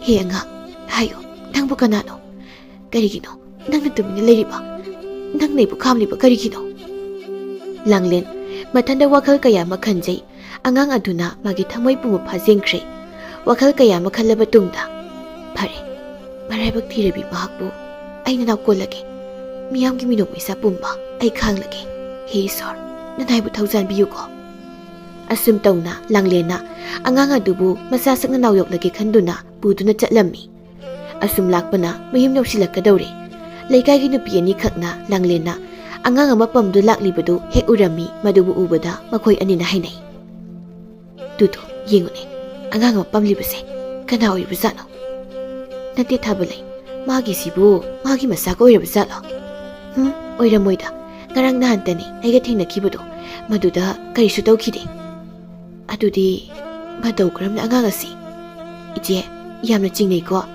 masigi manungda aronbu wari ma leigadori ko aigi wakhaldadi magi masa soidna oigani ko ngai koda amutamune yengko langlen angang adubu pamduna mayungi thongkalda changlei mahak tapna changi mamana kari hairkadabagi haibagi wakhalda mahak thawai wai pakpi mangolda phamduna thabak tawda leirambani masanupina angang mapamduna changlibadu ubada mahak phu awgatli masanupigi manada sensinduna imagi bema karino nang tawribu matawsibo angang asibu kanano ima imungda oina wari sasi asi haidun langlen angang dubu pusinduna imungda sangkhirami pakpi pakhatpana yadre masu masanupigi matungda inaduna imungda sangi angang do kanagi busano nangbo ta hayu haibani karino haibani nangbo langlen magi phamung aduda angang adu thami masu phamungda phamthai langlena mamabu yengduna tapna haire ima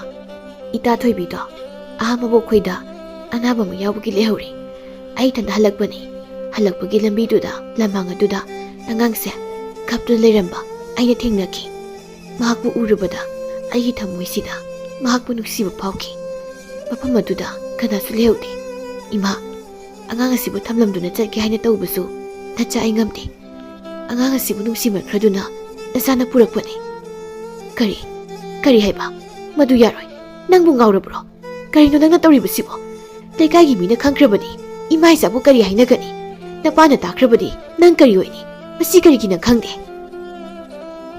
ima mahakbu aigi isa oina nawyok lagi haina aina sabyungna khangkre pumnamak asibu mayoknaduna mahakbu aigi sani haina yoklagi haina nasana ningkre nangbu ngaurabro madu yaroi madu oiba khak yaroi haujimak angang ase mafam kadaidano ma hundoklugadaबनी ima angang sigi nusibana nachaigi tamoise pungsum sumkre mahakbu thadokpa ingamloi nangna tawriba thabakse yam lalina mina kari hainakigani nangbu ubada mina tinsinaba soidre ima makhoi kibagidamakta pikleba thawai sibu mangankrasi hadokrasi haribrane maduna sadi ngamjaroi ima adumna tawbuna sangamjaroi nangna ngamloi harge hekta yaradro ha imagi bema nang wakhal khalu ko nang si leisabini leisabi mane ai leisabini ai su khangi ai leisabini haiba adu buima tolaba thawai sigidaba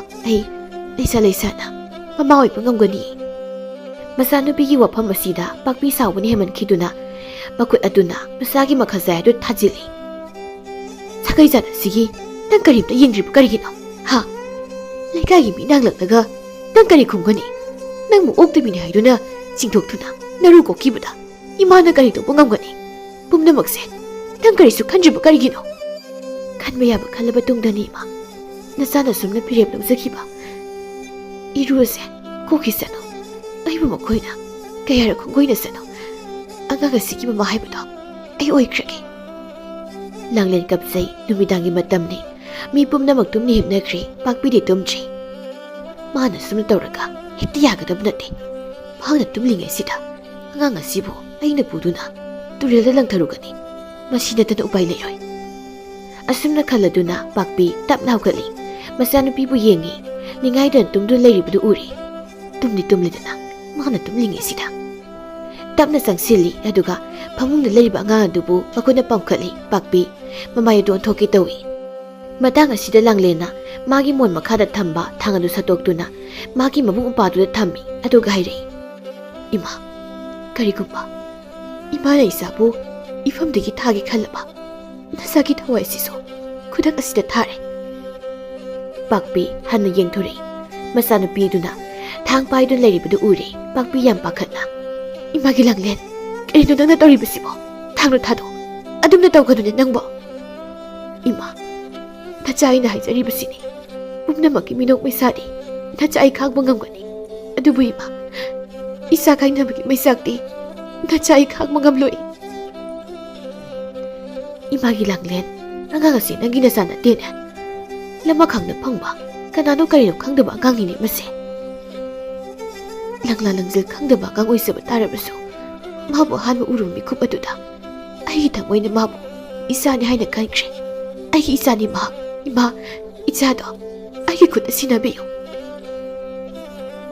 ꯄꯥꯛꯄꯤ ꯃꯁꯥꯒꯤ ꯃꯇꯧꯗꯨꯗ ꯍꯥꯏꯐꯝ ꯈꯪꯗ꯭ꯔꯦ ꯃꯈꯨꯠꯇ ꯄꯝꯂꯤꯕ ꯑꯉꯥꯡꯗꯨ ꯃꯆꯥꯅꯨꯄꯤꯗ ꯑꯃꯨꯛ ꯁꯤꯟꯅꯩ ꯂꯥꯡꯂꯦꯟ ꯃꯆꯥꯅꯨꯄꯤꯗꯨ ꯄꯝꯗꯨꯅ ꯏꯃꯥꯒꯤ ꯊꯥꯗꯣꯏ ꯏꯆꯥꯒꯤꯗꯃꯛ ꯏꯃꯥ ꯂꯩ ꯏꯆꯥꯒꯤꯗꯃꯛ ꯏꯃꯥ ꯂꯩ ꯁꯤꯁꯤ ꯇꯨꯝꯂꯣ ꯏꯃꯥꯅ ꯍꯨꯝ ꯁꯨꯝꯕꯤꯒꯦ ꯃꯆꯥꯗꯨ ꯐꯃꯨꯡꯗ ꯑꯃꯨꯛ ꯊꯝꯂꯦ ꯄꯥꯛꯄꯤ ꯃꯆꯥꯅꯨꯄꯤꯒꯤ ꯃꯇꯧ ꯑꯗꯨꯗ ꯊꯣꯏꯅ ꯍꯦꯟꯅ ꯀꯞꯆꯩ ꯃꯊꯪꯒꯤ ꯅꯨꯃꯤꯠꯅꯤ ꯅꯨꯡꯊꯤꯜꯅꯤ ꯊꯣꯏꯕꯤ ꯃꯥꯁꯨ ꯄꯥꯎ ꯑꯗꯨ ꯇꯥꯔꯦ ꯄꯥꯎ ꯑꯗꯨ ꯀꯔꯝꯅ ꯇꯧꯔꯤꯕꯅꯣ ꯍꯥꯏꯕ ꯆꯞ ꯆꯥꯅ ꯈꯪꯅꯕ ꯃꯍꯥꯛ ꯂꯥꯡꯂꯦꯟ ꯍꯣꯏꯗ ꯂꯥꯛꯂꯝꯃꯤ ꯏꯃꯥ ꯂꯥꯡꯂꯦꯟꯕꯨ ꯂꯩꯈꯤꯕ꯭ꯔꯥ ꯂꯩꯌꯦ ꯆꯪꯉꯣ ꯏꯃꯨꯡꯗ ꯂꯩꯔꯝꯒꯅꯤ ꯊꯣꯏꯕꯤ ꯏꯃꯨꯡꯗ ꯆꯪꯉꯤ ꯃꯇꯥ ꯂꯥꯡꯂꯦꯟꯒꯤ ꯀꯥꯗ ꯆꯪꯗꯨꯅ ꯌꯦꯡꯂꯨꯕꯗ ꯐꯃꯨꯡꯗ ꯑꯉꯥꯡ ꯑꯃꯅ ꯇꯨꯝꯂꯤꯕꯗꯨ ꯃꯍꯥꯛꯁꯨ ꯎꯔꯦ ꯅꯥꯀꯜꯗ ꯂꯥꯡꯂꯦꯟ ꯐꯝꯂꯤ ꯏꯇꯥ ꯅꯪ ꯂꯥꯛꯂꯤꯕ꯭ꯔꯣ ꯂꯥꯡꯂꯦꯟ ꯅꯪꯅ ꯇꯧꯔꯝꯂꯤꯕ ꯃꯇꯧ ꯑꯁꯤꯕꯨ ꯀꯔꯤꯅꯣ ꯑꯁꯨꯝꯅ ꯇꯧꯕꯕꯨ ꯀꯅꯥꯅ ꯍꯧꯅꯕꯒꯦ ꯑꯩꯁꯨ ꯀꯔꯤ ꯍꯥꯏꯒꯗꯕꯅꯣ ꯈꯪꯗ꯭ꯔꯤ ꯏꯇꯥ ꯉꯔꯥꯡꯗꯣ ꯂꯝꯕꯤꯗꯨꯗ ꯑꯉꯥꯡ ꯑꯁꯤꯅ ꯑꯩꯕꯨ ꯐꯥꯖꯤꯟꯈꯤ ꯃꯥꯕꯨ ꯄꯨꯕꯤꯌꯨ ꯍꯥꯏꯅ ꯑꯩꯒꯤ ꯊꯃꯣꯏꯗ ꯇꯠꯇꯅ ꯍꯥꯏꯔꯛꯈꯤ ꯏꯇꯥ ꯑꯩ ꯑꯉꯥꯡ ꯑꯁꯤꯕꯨ ꯌꯥꯝꯅ ꯅꯨꯡꯁꯤꯔꯨꯔꯦ ꯃꯥꯕꯨ ꯑꯩꯒꯤ ꯏꯆꯥ ꯑꯣꯏꯅ ꯌꯣꯛꯂꯒꯦ ꯍꯥꯏꯅ ꯈꯟꯈ꯭ꯔꯦ ꯅꯪꯒꯤ ꯋꯥꯈꯜꯗꯨ ꯂꯥꯜꯂꯦ ꯃꯤꯅ ꯅꯪꯕꯨ ꯀꯔꯤꯅ ꯍꯥꯏꯅꯈꯤꯅꯤ ꯍꯥꯏꯅꯤꯡꯕ ꯍꯥꯏꯖꯈꯤꯁꯅꯨ ꯄꯨꯝꯅꯃꯛ ꯑꯩ ꯈꯥꯡꯂꯒꯦ ꯑꯗꯨꯕꯨ ꯏꯆꯥꯕꯨꯗꯤ ꯊꯥꯗꯣꯛꯄ ꯉꯝꯂꯣꯏ ꯃꯗꯨ ꯂꯥꯜꯂꯦ ꯅꯪꯒꯤ ꯗꯥꯃꯥꯟꯖꯅ ꯋꯥꯐꯝ ꯑꯁꯦ ꯈꯪꯈꯤꯕ ꯊꯣꯛꯂꯣ ꯅꯪ ꯀꯔꯤ ꯑꯣꯏꯒꯅꯤ ꯃꯥꯅ ꯅꯪꯕꯨ ꯋꯥꯔꯧꯈ꯭ꯔꯕꯗꯤ ꯀꯝꯗꯧꯒꯅꯤ ꯃꯁꯤꯗ ꯂꯥꯡꯂꯦꯟꯅ ꯑꯁꯨꯝꯅ ꯈꯨꯝꯃꯤ ꯏꯇꯥ ꯃꯥꯅ ꯑꯩꯕꯨ ꯊꯃꯣꯏ ꯁꯦꯡꯅ ꯅꯨꯡꯁꯤꯕꯤꯕꯃꯛꯇ ꯑꯣꯏꯔꯕꯗꯤ ꯃꯥꯅ ꯑꯩꯕꯨ ꯁꯣꯏꯗꯅ ꯂꯧꯁꯤꯟꯕꯤꯒꯅꯤ ꯑꯗꯨꯕꯨ ꯏꯇꯥ ꯃꯥꯅ ꯑꯩꯕꯨ ꯃꯤꯔꯥꯏꯔꯕꯁꯨ ꯑꯩ ꯍꯤꯡꯕ ꯉꯝꯒꯅꯤ ꯄꯨꯟꯁꯤ ꯆꯨꯞꯄ ꯑꯁꯨꯝꯅ ꯏꯆꯥꯁꯤꯕꯨ ꯅꯧꯀꯣꯟꯗꯨꯅ ꯑꯩ ꯍꯤꯡꯈꯤꯕ ꯉꯝꯒꯅꯤ ꯏꯇꯥ ꯑꯣ ꯅꯪꯒꯤ ꯋꯥꯈꯜꯅ ꯑꯗꯨ ꯌꯧꯔꯕ ꯍꯧꯖꯤꯛꯄꯨ ꯏꯃꯥꯅ ꯀꯔꯤ ꯍꯥꯏꯔꯤꯕꯒꯦ ꯏꯃꯥꯁꯨ ꯍꯥꯏꯐꯝ ꯈꯪꯗ꯭ꯔꯦ ꯑꯩꯒꯤ ꯇꯧꯁꯤꯗ ꯀꯔꯤꯁꯨ ꯍꯥꯏꯕ ꯉꯝꯗ꯭ꯔꯦ ꯂꯥꯡꯂꯦꯟ ꯅꯪ ꯋꯥꯈꯜ ꯃꯨꯟꯅ ꯈꯜꯂꯨꯀꯣ ꯍꯌꯦꯡ ꯇꯨꯡꯗ ꯐꯠꯇꯕ ꯁꯣꯏꯗꯅ ꯑꯣꯏꯔꯛꯀꯅꯤ ꯀꯅꯥꯅꯣ ꯀꯔꯤꯅꯣ ꯈꯪꯗꯕ ꯑꯉꯥꯡꯁꯤꯒꯤꯗꯃꯛꯇ ꯅꯪꯒꯤ ꯐꯤꯔꯦꯞꯇꯣ ꯈꯟꯃꯜꯂꯤ ꯅꯪꯁꯤ ꯂꯩꯁꯥꯕꯤꯅꯤ ꯃꯥꯅꯤ ꯑꯩ ꯂꯩꯁꯥꯕꯤꯅꯤ ꯏꯆꯥ ꯂꯩꯔꯤꯕꯤ ꯂꯩꯁꯥꯕꯤꯅꯤ ꯃꯍꯥꯛꯁꯦ ꯂꯩꯁꯥꯕꯤꯒꯤ ꯃꯆꯥꯅꯤ ꯑꯁꯨꯝꯅ ꯄꯥꯎ ꯑꯁꯤ ꯈꯨꯜ ꯂꯩꯀꯥꯏꯗꯨꯗ ꯂꯩꯔꯤꯕ ꯃꯤꯑꯣꯏꯁꯤꯡ ꯑꯗꯨꯅ ꯃꯔꯤ ꯃꯔꯤ ꯈꯪꯅꯕ ꯍꯧꯔꯛꯂꯦ ꯊꯥꯕꯜꯂꯩꯅ ꯍꯥꯏ ꯑꯩꯈꯣꯏ ꯁꯨꯃꯥꯏꯅ ꯁꯨꯝ ꯇꯨꯃꯤꯟꯅ ꯁꯨꯝ ꯂꯩꯊꯣꯛꯄꯅ ꯆꯨꯝꯂꯣꯏ ꯍꯧꯖꯤꯛꯃꯛ ꯃꯈꯣꯏꯒꯤ ꯃꯌꯨꯝꯗ ꯆꯠꯁꯤ ꯃꯈꯣꯏꯗ ꯂꯩꯔꯤꯕ ꯑꯉꯥꯡ ꯑꯗꯣ ꯀꯅꯥꯒꯤꯅꯣ ꯍꯥꯏꯅꯪꯁꯤ ꯃꯆꯥꯔ ꯃꯤꯆꯥꯔ ꯍꯥꯏꯕꯗꯣ ꯈꯪꯗꯣꯛꯁꯤ ꯍꯣꯏ ꯑꯗꯨꯅ ꯐꯒꯅꯤ ꯀꯔꯤꯒꯨꯝꯕ ꯑꯩꯈꯣꯏꯅ ꯆꯤꯡꯅꯔꯤꯕꯁꯤꯅ ꯆꯨꯝꯂꯝꯕ ꯊꯣꯛꯂꯕꯗꯤ ꯃꯈꯣꯏꯕꯨ ꯂꯩꯀꯥꯏꯁꯤꯗꯒꯤ ꯇꯥꯟꯊꯣꯛꯀꯗꯕꯅꯤ ꯃꯈꯣꯏꯒꯨꯝꯕꯅ ꯂꯩꯀꯥꯏꯁꯤꯗ ꯈꯛ ꯂꯩꯕ ꯌꯥꯔꯣꯏ ꯑꯣ ꯃꯌꯥꯝ ꯂꯥꯛꯄꯤꯔꯣ ꯍꯧꯖꯤꯛꯃꯛ ꯍꯦꯛꯇ ꯆꯠꯂꯁꯤ ꯅꯨꯃꯤꯠ ꯑꯁꯤꯗ ꯆꯥꯎꯔꯦꯜ ꯑꯃꯗꯤ ꯃꯆꯥꯅꯨꯄꯥ ꯄꯤꯕꯥꯒ ꯂꯥꯡꯐꯩꯗꯒꯤ ꯃꯌꯨꯝꯗ ꯊꯨꯡꯂꯔꯦ ꯃꯈꯣꯏ ꯑꯅꯤ ꯍꯔꯥꯎ ꯍꯔꯥꯎꯅ ꯃꯌꯨꯝꯗ ꯂꯥꯛꯆꯕꯅꯤ ꯃꯌꯨꯝ ꯌꯧꯔꯗꯨꯅ ꯀꯧꯏ ꯏꯄꯥꯒꯤ ꯂꯥꯡꯂꯦꯟ ꯏꯄꯥ ꯍꯜꯂꯛꯂꯦꯅꯦ ꯅꯪꯕꯣ ꯏꯄꯥ ꯍꯜꯂꯛꯂꯦ ꯃꯄꯥꯅ ꯊꯣꯛꯂꯛꯂꯣ ꯏꯆꯥꯒꯤ ꯐꯖꯕ ꯐꯤꯒ ꯏꯄꯥꯅ ꯂꯩꯔꯛꯂꯕꯅꯤ ꯌꯦꯡꯂꯨ ꯂꯥꯎꯅꯦ ꯅꯪꯕꯣ ꯂꯥꯡꯂꯦꯟ ꯏꯃꯨꯡꯗ ꯂꯩꯔꯤ ꯄꯥꯛꯄꯤꯁꯨ ꯃꯆꯥꯅꯨꯄꯤꯒ ꯂꯩꯔꯤ ꯃꯄꯥꯅ ꯀꯧꯔꯛꯂꯤꯕꯗꯨ ꯃꯈꯣꯏ ꯇꯥꯏ ꯄꯥꯛꯄꯤ ꯃꯤꯍꯨꯜ ꯆꯣꯡꯕꯅ ꯌꯥꯗ꯭ꯔꯤ ꯂꯥꯡꯂꯦꯟꯅ ꯇꯞꯅ ꯍꯥꯏ ꯏꯃꯥ ꯊꯣꯛꯄꯤꯔꯨꯔꯣ ꯄꯥꯛꯄꯤ ꯇꯞꯅ ꯍꯧꯒꯠꯇꯨꯅ ꯃꯄꯥꯅ ꯊꯣꯛꯂꯛꯏ ꯃꯄꯨꯔꯣꯏꯕ ꯑꯃꯗꯤ ꯃꯆꯥꯅꯨꯄꯥꯅ ꯂꯦꯞꯂꯒ ꯂꯩꯔꯝꯂꯤꯕꯗꯨ ꯃꯍꯥꯛꯅ ꯎꯔꯦ ꯆꯥꯎꯔꯦꯟꯅ ꯍꯪꯉꯤ ꯃꯃꯥ ꯅꯆꯥꯅꯨꯄꯤꯕꯨ ꯂꯩꯇꯕ꯭ꯔꯣ ꯏꯄꯥ ꯍꯜꯂꯛꯂꯦ ꯍꯥꯏꯌꯨꯅꯦ ꯃꯈꯣꯏ ꯃꯄꯥ ꯅꯆꯥꯅꯨꯄꯤ ꯂꯩ ꯃꯁꯥ ꯉꯝꯗꯦ ꯍꯥꯏꯗꯨꯅ ꯐꯃꯨꯡꯗ ꯍꯤꯞꯂꯤ ꯑꯩꯒꯤ ꯏꯆꯥꯅꯨꯄꯤꯕꯨ ꯃꯁꯥ ꯉꯝꯗꯦ ꯍꯥꯏꯕ ꯃꯌꯨꯝꯗ ꯍꯥꯟꯅ ꯎꯈꯤꯁꯤ ꯑꯩ ꯃꯌꯨꯝꯗ ꯂꯧꯊꯣꯛꯈꯤꯒꯦ ꯑꯁꯨꯝ ꯇꯧꯅ ꯄꯥꯛꯄꯤꯅ ꯃꯈꯣꯏ ꯑꯅꯤꯕꯨ ꯃꯩ ꯑꯣꯛꯊꯣꯛꯄꯤꯔꯦ ꯆꯥꯎꯔꯦꯟ ꯏꯃꯨꯡꯗ ꯊꯨꯅ ꯆꯪꯉꯤ ꯃꯆꯥꯅꯨꯄꯤꯒꯤ ꯀꯥꯗ ꯆꯪꯉꯤ ꯏꯆꯥꯕꯨ ꯅꯥꯔꯦ ꯍꯥꯏꯕ ꯀꯗꯥꯏ ꯏꯆꯥꯕꯨ ꯀꯗꯥꯏꯅꯣ ꯆꯥꯎꯔꯦꯟ ꯍꯟꯅ ꯌꯦꯡꯂꯨꯕꯗ ꯃꯆꯥꯅꯨꯄꯤꯒꯤ ꯐꯃꯨꯡꯗ ꯑꯉꯥꯡ ꯑꯃ ꯇꯨꯝꯗꯨꯅ ꯂꯩꯔꯤꯕꯗꯨ ꯃꯍꯥꯛ ꯎꯔꯦ ꯏꯉꯪꯉꯪꯅ ꯍꯥꯏꯖꯩ ꯑꯉꯥꯡ ꯑꯁꯤꯗꯤ ꯀꯅꯥꯅꯣ ꯃꯃꯥ ꯂꯩꯔꯤꯕ ꯑꯉꯥꯡꯁꯤ ꯀꯅꯥꯅꯣ ꯄꯥꯛꯄꯤ ꯄꯥꯈꯨꯝ ꯑꯃꯠꯇ ꯄꯤꯕ ꯉꯝꯗꯦ ꯇꯨꯃꯤꯟꯅ ꯃꯍꯥꯛ ꯂꯩ ꯄꯤꯕꯥꯁꯨ ꯎꯔꯦ ꯄꯤꯕꯥꯗꯤ ꯊꯣꯏꯅ ꯍꯦꯟꯅ ꯁꯥꯎꯈ꯭ꯔꯦ ꯐꯠ ꯆꯪꯁꯤꯟꯗꯨꯅ ꯃꯆꯥꯅꯨꯄꯤꯗ ꯍꯪꯉꯤ ꯂꯩꯔꯤꯕ ꯑꯉꯥꯡꯁꯤ ꯀꯅꯥꯅꯣ ꯍꯥꯏꯌꯣ ꯑꯉꯥꯡꯁꯤ ꯀꯅꯥꯅꯣ ꯂꯥꯡꯂꯦꯟꯅ ꯈꯨꯝꯃꯤ ꯃꯍꯥꯛ ꯑꯩꯒꯤ ꯏꯆꯥꯅꯤ ꯂꯩꯁꯥꯕꯤꯒꯤ ꯃꯆꯥ ꯀꯔꯤ ꯑꯁꯤ ꯍꯥꯏꯗꯨꯅ ꯃꯈꯨꯕꯥꯛꯅ ꯃꯆꯥꯅꯨꯄꯤꯒꯤ ꯃꯃꯥꯏꯗ ꯊꯥꯖꯤꯜꯂꯤ ꯑꯗꯨꯒ ꯃꯈꯥ ꯇꯥꯏ ꯅꯪꯕꯨ ꯑꯩꯈꯣꯏꯅ ꯂꯨꯅ ꯆꯥꯟꯅ ꯇꯧꯔꯨꯕꯒꯤ ꯃꯍꯩ ꯃꯁꯤꯔꯣ ꯃꯍꯩ ꯅꯪ ꯌꯨꯝꯁꯤ ꯂꯩꯕ ꯌꯥꯔꯣꯏ ꯍꯧꯖꯤꯛꯃꯛ ꯌꯨꯝꯁꯤ ꯊꯥꯗꯣꯛꯇꯨꯅ ꯅꯪ ꯆꯠꯈꯤꯒꯗꯕꯅꯤ ꯃꯆꯟꯅꯨꯄꯤꯒꯤ ꯈꯨꯗꯥꯡꯗꯨ ꯄꯥꯏꯗꯨꯅ ꯃꯄꯥꯟ ꯇꯝꯅ ꯁꯣꯔꯣ ꯁꯣꯔꯣ ꯆꯤꯡꯊꯣꯛꯏ ꯄꯥꯛꯄꯤ ꯄꯥꯈꯠꯅ ꯃꯥꯁꯨ ꯏꯟꯅꯩ ꯏꯕꯨꯡꯉꯣ ꯑꯃꯨꯛꯇ ꯇꯞꯊꯈꯣꯅꯤ ꯅꯪꯕꯣ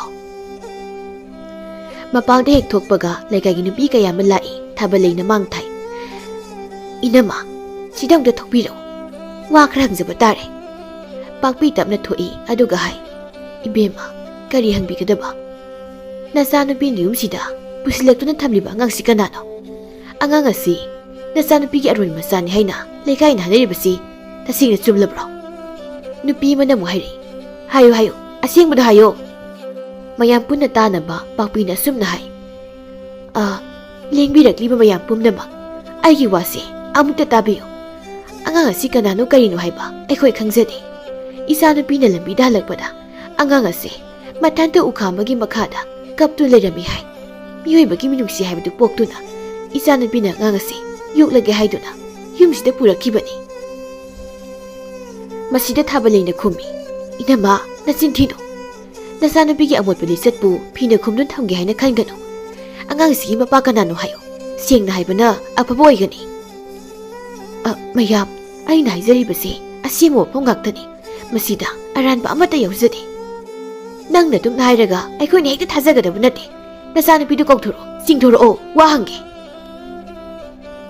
ꯃꯁꯤꯗ ꯂꯥꯡꯂꯦꯟ ꯃꯍꯥꯛꯅ ꯂꯥꯟꯗꯕ ꯑꯁꯦꯡꯕ ꯑꯣꯏꯕꯅ ꯃꯊꯧꯅꯥ ꯂꯩꯅ ꯍꯥꯏ ꯃꯌꯥꯝ ꯑꯩ ꯁꯤꯗ ꯂꯩꯖꯩ ꯏꯃꯥꯅ ꯍꯥꯏꯔꯤꯕ ꯋꯥꯐꯝ ꯄꯨꯝꯅꯃꯛ ꯑꯁꯦꯡꯕꯅꯤ ꯑꯩ ꯑꯣꯛꯇꯕꯤꯁꯨ ꯅꯠꯇꯦ ꯂꯝꯆꯠ ꯅꯥꯏꯗꯕꯤꯁꯨ ꯅꯠꯇꯦ ꯃꯌꯥꯝꯅ ꯑꯩꯉꯣꯟꯗ ꯆꯤꯡꯅꯔꯤꯕꯗꯨꯒꯤ ꯈꯨꯗꯝ ꯆꯥꯡꯗꯝ ꯀꯔꯤ ꯂꯩꯕꯤꯔꯕꯒꯦ ꯑꯉꯥꯡ ꯑꯃ ꯄꯣꯛꯄꯗ ꯊꯥ ꯑꯃ ꯃꯤꯔꯣꯜꯂꯒ ꯄꯣꯛꯄ ꯌꯥꯕ꯭ꯔꯥ ꯃꯌꯥꯝ ꯇꯤꯟꯗꯨ ꯌꯣꯠꯊꯕꯤꯔꯒ ꯋꯥ ꯉꯥꯡꯕꯤꯌꯨ ꯇꯣꯜꯂꯕ ꯊꯋꯥꯏ ꯑꯃꯕꯨ ꯀꯟꯕꯗ ꯃꯌꯥꯝꯅ ꯑꯁꯨꯛ ꯌꯥꯝꯅ ꯀꯟꯅ ꯁꯥꯎꯕꯤꯔꯤꯕꯁꯤꯕꯨ ꯃꯁꯤꯕꯨ ꯀꯔꯤꯒꯤꯅꯣ ꯃꯌꯥꯝꯅ ꯄꯥꯝꯂꯤꯕꯁꯦ ꯑꯉꯥꯡ ꯑꯁꯤꯕꯨ ꯍꯥꯠꯇꯣꯛꯈꯤꯕꯗꯨꯔꯥ ꯃꯗꯨꯃꯗꯤ ꯑꯩꯅ ꯂꯩꯔꯤꯉꯩꯗ ꯑꯣꯏꯊꯣꯛꯂꯣꯏ ꯑꯩ ꯏꯆꯥ ꯂꯩꯁꯥꯕꯤꯅꯤ ꯑꯗꯨꯕꯨ ꯑꯉꯥꯡꯁꯤꯒꯤꯗꯃꯛꯇꯗꯤ ꯑꯩ ꯃꯃꯥ ꯍꯥꯏꯕꯗꯨ ꯑꯣꯏꯈ꯭ꯔꯦ ꯂꯩꯁꯥꯕꯤꯒꯤ ꯃꯆꯥꯅꯤ ꯍꯥꯏꯅ ꯃꯌꯥꯝꯅ ꯍꯥꯏꯔꯕꯁꯨ ꯍꯥꯏꯕꯤꯔꯣ ꯍꯟꯗꯛꯃꯨꯛ ꯂꯥꯡꯂꯦꯟꯅ ꯍꯥꯏꯔꯛꯂꯤꯕ ꯋꯥꯐꯝ ꯑꯁꯤꯕꯨ ꯇꯥꯕꯗ ꯃꯈꯣꯏ ꯃꯌꯥꯝꯗꯨ ꯋꯥ ꯑꯝꯇ ꯉꯥꯡꯅꯕ ꯉꯝꯂꯝꯗꯦ ꯅꯨꯄꯤ ꯈꯔꯅ ꯑꯁꯨꯝꯅ ꯇꯨꯃꯤꯟꯅ ꯍꯥꯏꯅꯩ ꯍꯣꯏꯗ ꯃꯥꯅ ꯍꯥꯏꯁꯦ ꯆꯨꯝꯂꯝꯒꯅꯤ ꯉꯔꯥꯡ ꯅꯍꯥꯟꯇꯅꯤ ꯑꯩꯅ ꯃꯥꯕꯨ ꯎꯈꯤꯕ ꯃꯗꯨꯗ ꯀꯔꯤꯁꯨ ꯇꯧꯈꯤꯗꯦꯕ ꯅꯨꯄꯤ ꯑꯃꯅ ꯃꯈꯣꯜ ꯊꯣꯛꯅ ꯍꯥꯏ ꯏꯕꯦꯝꯃ ꯅꯈꯣꯏ ꯂꯥꯟꯅ ꯂꯧꯒꯅꯨꯀꯣ ꯀꯔꯤꯅꯣ ꯍꯥꯏꯕꯗꯨ ꯈꯪꯅꯤꯡꯗꯨꯅ ꯑꯩꯈꯣꯏ ꯃꯌꯥꯝ ꯍꯧꯅꯗꯨꯅ ꯂꯥꯛꯄꯅꯤ ꯅꯈꯣꯏ ꯁꯥꯎꯒꯅꯨ ꯍꯧꯖꯤꯛꯇꯤ ꯑꯁꯦꯡꯕꯗꯨ ꯈꯪꯂꯦ ꯊꯋꯥꯏ ꯑꯃꯕꯨ ꯀꯟꯕꯤꯕ ꯍꯥꯏꯕꯁꯤꯗꯒꯤ ꯍꯦꯟꯅ ꯄꯨꯛꯆꯦꯜ ꯆꯥꯎꯕ ꯃꯒꯨꯟ ꯑꯃ ꯂꯩꯇꯦ ꯑꯉꯥꯡ ꯑꯗꯨꯕꯨ ꯅꯆꯥ ꯁꯛꯅ ꯆꯥꯎꯅꯕꯨ ꯌꯣꯛꯄ ꯉꯝꯕ ꯑꯣꯏꯌꯨꯀꯣ ꯑꯁꯨꯝꯅ ꯍꯥꯏꯔꯝꯗꯨꯅ ꯃꯈꯣꯏꯁꯤꯡꯗꯨ ꯃꯔꯤ ꯃꯔꯤ ꯆꯠꯅꯈꯤꯔꯝꯃꯤ ꯃꯪꯒꯣꯜ ꯑꯗꯨꯗ ꯃꯈꯣꯏꯗ ꯂꯦꯞꯇꯨꯅ ꯂꯩꯍꯧꯏ ꯊꯣꯏꯕꯤꯁꯨ ꯂꯥꯛꯏ ꯏꯃꯥ ꯀꯔꯤ ꯍꯥꯏꯅꯔꯕꯒꯦ ꯏꯕꯦꯝꯃ ꯀꯔꯤꯕꯨ ꯍꯥꯏꯅꯅꯤ ꯏꯁꯥꯒꯤ ꯑꯁꯦꯡꯕ ꯋꯥꯔꯤꯁꯤꯃꯗꯤ ꯃꯈꯣꯏꯗ ꯍꯥꯏꯔꯦ ꯃꯈꯣꯏꯅꯁꯨ ꯊꯥꯖꯈ꯭ꯔꯦ ꯑꯗꯨꯕꯨ ꯏꯕꯦꯝꯃ ꯑꯉꯥꯡꯁꯤꯃꯗꯤ ꯑꯩꯈꯣꯏꯅ ꯑꯗꯨꯝ ꯌꯣꯛꯄ ꯇꯥꯔꯦ ꯆꯥꯎꯔꯦꯟꯅ ꯃꯃꯥ ꯂꯥꯏꯕꯛꯀꯤꯅꯤ ꯈꯟꯗꯣꯛꯂꯣ ꯑꯩꯁꯨ ꯑꯉꯥꯡ ꯑꯁꯤꯕꯨ ꯏꯁꯨꯅꯤ ꯍꯥꯏꯅ ꯈꯜꯂꯒꯦ ꯆꯥꯎꯔꯦꯟ ꯏꯃꯨꯡꯗ ꯆꯪꯈꯤ ꯄꯤꯕꯥꯁꯨ ꯆꯪꯈꯤꯔꯝꯃꯤ ꯄꯥꯛꯄꯤꯅ ꯅꯈꯣꯏ ꯑꯅꯤ ꯋꯥꯔꯤ ꯁꯥꯟꯅꯧꯀꯣ ꯑꯁꯤ ꯍꯥꯏꯔꯝꯗꯨꯅ ꯃꯍꯥꯛꯁꯨ ꯏꯃꯨꯡꯗ ꯆꯪꯈ꯭ꯔꯦ ꯊꯣꯏꯕꯤꯅ ꯇꯞꯅ ꯍꯥꯏ ꯄꯥꯕꯨꯡ ꯍꯣꯏ ꯇꯥꯆꯧ ꯍꯣꯏꯅꯗꯤ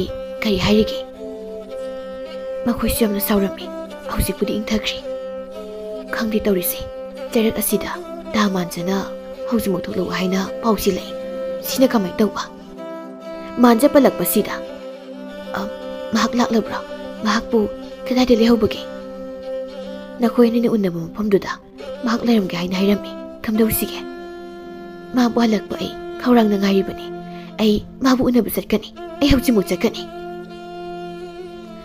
ꯂꯥꯡꯂꯦꯟꯒ ꯊꯣꯏꯕꯤꯒ ꯄꯨꯟꯅ ꯊꯣꯡꯒꯥꯜꯗ ꯊꯣꯛꯈ꯭ꯔꯦ ꯁꯣꯝꯗꯅ ꯆꯤꯡꯌꯥꯒꯤ ꯂꯝꯄꯥꯛ ꯑꯗꯨꯗ ꯃꯥꯟꯖ ꯃꯍꯥꯛ ꯃꯊꯟꯇ ꯂꯩꯔꯤ ꯂꯥꯡꯂꯦꯟꯒꯤ ꯄꯥꯎ ꯄꯨꯝꯅꯃꯛ ꯃꯍꯥꯛ ꯇꯥꯔꯤ ꯃꯍꯥꯛꯁꯨ ꯈꯪꯂꯤ ꯃꯁꯤꯗ ꯃꯍꯥꯛ ꯌꯥꯝꯅ ꯁꯥꯎꯔꯝꯃꯤ ꯂꯥꯡꯂꯦꯟꯒ ꯊꯣꯏꯕꯤꯒꯁꯨ ꯃꯐꯝ ꯑꯗꯨꯗ ꯌꯧꯔꯔꯤ ꯊꯣꯏꯕꯤ ꯃꯐꯝ ꯑꯃꯗ ꯂꯩꯍꯧꯏ ꯑꯁꯤꯗ ꯂꯩꯔꯦ ꯆꯪꯉꯣ ꯂꯥꯡꯂꯦꯟ ꯇꯞꯅ ꯆꯪꯁꯤꯜꯂꯤ ꯃꯥꯟꯖꯒꯤ ꯃꯇꯨꯡ ꯑꯣꯏꯔꯞ ꯂꯦꯞꯄꯤ ꯑꯗꯨꯒ ꯀꯧꯖꯩ ꯗꯥ ꯃꯥꯟꯖ ꯃꯃꯥꯏ ꯂꯩꯊꯣꯔꯛꯏ ꯃꯍꯥꯛꯁꯨ ꯍꯧꯒꯠꯂꯛꯏ ꯑꯗꯨꯒ ꯍꯥꯏ ꯅꯪ ꯂꯥꯛꯂꯤꯗꯅ ꯂꯥꯛꯀꯅꯤ ꯈꯣꯠꯀꯅꯤꯗꯣ ꯍꯥꯟꯅ ꯄꯥꯎ ꯑꯝꯇ ꯄꯤꯔꯛꯇ꯭ꯔꯤ ꯀꯩꯒꯤꯅꯣ ꯅꯪ ꯍꯜꯂꯛꯄ ꯑꯩ ꯈꯧꯔꯥꯡꯅ ꯉꯥꯏꯔꯝꯂꯤꯕꯅꯤ ꯗꯥ ꯃꯥꯟꯖ ꯑꯩ ꯄꯥꯎ ꯑꯃ ꯇꯝꯕꯤꯌꯨꯔꯥ ꯃꯁꯤꯗ ꯃꯥꯟꯖꯅ ꯁꯠ ꯈꯨꯝꯃꯤ ꯅꯪꯒꯤ ꯑꯣꯛꯇ ꯄꯥꯎ ꯑꯗꯨꯕꯨꯔꯣ ꯅꯪ ꯑꯩꯉꯣꯟꯗ ꯇꯝꯒꯦ ꯍꯥꯏꯔꯤꯕꯁꯦ ꯑꯩ ꯃꯗꯨ ꯇꯥꯅꯤꯡꯗꯦ Madu tage haiduna nang ginakta ay lakpa nate. Tama siya. Kaino nang nahaydo ba? Nanggi maramda ay paulo na tare. Nang di ay lay ngay da, nupa na haga. Aron milit sa tsalam ba? Tukajay. Nang guminupidi ay tukajay. Wapam masi tabang amdraduna langlen na makutmak na manjagi makazay detay aduga hay. Nang naganglib do kanada na. Ay sibo, nang nagkari oy na ubag eh. Nang boy na oktabi oy na oy. Laysa-laysa na nasalay bang amon mo ay nagkari oy na ugadory bagay. Nang wana wapam do. Kanana hay. Kari tama siya. Nang naibu tazachi ba? Nafam na tazaba kaya tamlam mani. Adubo nga sidi, pumna mong magre. Mikup asina. Nang gigi, punsige roy bahib do oira bani. Wapam siya langlen, mamitagi mapita na kapjay. Tama siya. Nang ay manusi siya ba? Ay manusi hay kibaday ni nang mo. Nang nahay ba po karino? Ay nangalap na mangamloy. Nangalap na mangamloy. Nanggi amot warida. Ay natin kadab natin. Nang wana gihen binipi kaya lay na. Makoy gasaw na luhong gani. Atuk lamsat mo pa. Nang di, mapakang naman na sado mo na kondo na. Napunsi supo na. Atum liyan mo oyo. Kalabuway sing si haram do na manja. Mapam do dagi tuna yang na sa kirami, langlen, kapawi. Mapam da manja na haram kibuwahay do na, nindu layrari. Tama siya. Nangamutangay ko. Ay iwasita ako. Nang naghalib do lali. Ay mo nang sihay kibaday ni nang mo. Ay mo nang sihay kibaday ni. Toybi to na sang silai, mahag na hay. Kaidong naragi. Ita. Ay hiko na sinamang wana taruri. Ay lankre. Nang namog na mabagkamiyo ba. Mahangan sa kribase. Nang namog na kamo ita. Mahag po mong nagkambiyo. Ita, nang nagkarigilan ka ni. Mana nang puno siya kibasing nga doon eh. Minamagag na ni. Nati, manuway bayaroy. Manay bayam nung sisaman eh. Manuway nung bayaroy. Manay mo nung siman eh. Karigumba, mana nagbu. Tasing na nung sibutok lamlaba. Nang kidamang matampong na magda, malip ng gadabani. Ado maring kasi nang kidamang lepche. Nang mutan sa bidya ita. Nang makata na, magiwakal kan bayaroy. Magiwakal daw, among anak kan bayaroy. Ita, ay mabayam nung si. Magalap na ba ang amloy ita? Ay mabayam nung si. Toybi na lang lan butem na na mayumtam na purak lami. Matanggi rumit ni tabalay na nubi karaga wari sanarami. Ho ay din eh, makoy nagarang haibok pamdo, tasaba sumay ngamde se. Angang buyekta, pangkon na kun bayaba daw na. Nubi mo na mong hay. Ho ay su tazadi adu bukari hayu ne, mani yok ka ni kay na. Adu wadi kangani na. May bupi na kupto na, kaya ko'y natambayagan ni hayge. Kangla pumikup adu da, marudo, sit na nakoktok lagaloy rin. Ngay ba tabo ni? Laysabi ki masagay na. Aron milit sa salidi haining din yan. Ho tuminalay na rasi. Makasamta na roy si. Noong maginamit aman ni Pakpi lamid at satli. Nakaldalay ba tabalay ki kang buna. Pakpi na lamid at satli ba da ura doon na. Manata na muwong da asum na hay. Ho husing matam si. Isa na piga po ngay basa na jeda. Iti ay din ya. Isa na pi amata yahaw da ba si. Laybok yam na pay. Laykay si karinong tawrida. Laysabi ki masasu lay na rin. Kangreda matamsi, on ole. Pakpi, makoy nahay na ribo pamsing adu, loy na tay. Mga natam na nanganglib ni haibasu, mahakangi, adubo, sawning mo pumna magpazin do na mahagtsali, tabalay na makatay. Karalay na padi, hanubi na masasin daw rin. Masala rin bilay sabi po, nupa ka na napambigan niya. Karambay mong na, mamuoy na lang si mapang ka daw rin. Pakpi, tuminat na yang nasatkri, tabalay, pagpibuyen doon na ugawi. Asum taw na manja, nupi magaluhong kikadawri. Numit asi, manja giluhong mo numit ni, toybi, langlan gi manak layri, langlan di kapli, toybi na, langlan gi pukning mo temsin biri. Si, kapkano, kari gi kapkani. Nupa mo mataro, mga nagihin mo mayama malay. Nangbu sakti bro, nangi kariwat ki, ita ay mabu yang waraw ay natana lamlandi ka namta ka luhongloy ay na mahag na wasaki ba ni ato ka nga sina lamlandi ka namta ka luhong ma ay mabu ni waraw ita mabu ni waraw saki buwasak adugi mahiti mahag so'y na panggani nusibada mina mabahagdi taru kudingda ningma tungda boy sano si kapna gano ita ay himit ki pise sintara gano ay bayadi asumna thoibisu ngayak liram lam matungda mayumda chatkre asumna namisu ta singkre asum thengjenkre makhoi loina tumnakre adu blangledi tumdri magi wakhalda asumna khalli asuk wabam isaksi khangduna ai hingbu ngamlaroi imagi thadoi imagi awaba itause nangmu yengba ngamlibro karigumba nang ai thengnaramdaba thoknabadi pamubu mahaka aiga soidan nungsi wai thongnaramgani ko adubu nangna maram oiduna pamubu mahaka lapnare lamlanbi kanamagi oikare aibu karamna chainase khangduna leikho haibano imagi thadoi nangmu nawyokduna ima kuina leiba ngamgani ningchi ima ijapuna thawai thamina krasi ko ima ijapuna thawai thamina krasi wakhala sigi iroina na thadoi ningai da tumliba masana pidu pongkhali aduga mapana tapna thoraklami langlen masada ki bamata leite turel tamna mahak chali irol nungda makoini pulap songthaduna sirage haina mahak khali asum chatpana turel du yore langlen turel mapana du lepi matam du mammi mamlabasu mangal khradi phauri turel gi isingna makol thongna sen thari badu mahak tai mahak nai sei